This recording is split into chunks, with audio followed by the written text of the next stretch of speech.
nakakalabog. Baby, kalma. Hindi ba yan? Huwag mo naman akong bigyan Sa dulo pa daw. 내가 몸이 돼서 빙상한 난 사랑하자 lang yeah baby 그래서 나랑 이제 Pag 깜빡 nagpalagabog na si ate, sobrang swabe, ang salbahe. Tignan mo siya kung paano gumiling, para panlaban ang atake. At malakang na lang ang kailangan, tapos na kagad ang usapan.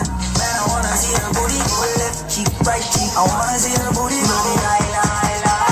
Baby girl, just move if you wanna, shake it if you wanna. Alugin mo, do what you wanna, twerk if you wanna. Kapag lahat ng nakatingin, shawty, why you so fine? You got it from your mama, ass like coke, taas hanggang baba, ha? Alam ko naman, palabang ka talaga, ha? Hindi ko titigilan yan hanggang napalagabog na si ate. Sobrang swabe, ang salbahe. Thank you so much for our last candidate. Hoy, sino yung balibag? At malakang na lang. Kaninong chinelas? Kaninong matimbo. Grabe, napakaganda. At ang ganda ng height at maganda ang kanyang facial features. Alright, moving on to our question. What is your message for our young generation or problem that you wanted to solve?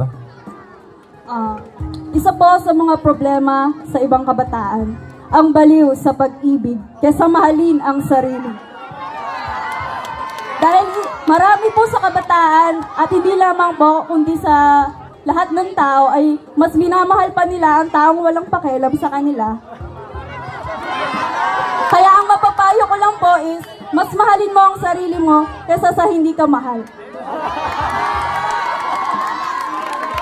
Grabe naman. Teka lang naman, ba't mo naman kami minumura? Joke lang. Wala tayong jowa. So ayan, maraming salamat sa ating mga kandidata na nagpamalas ng kanilang kagalingan pagdating sa pagsagot ng iba't ibang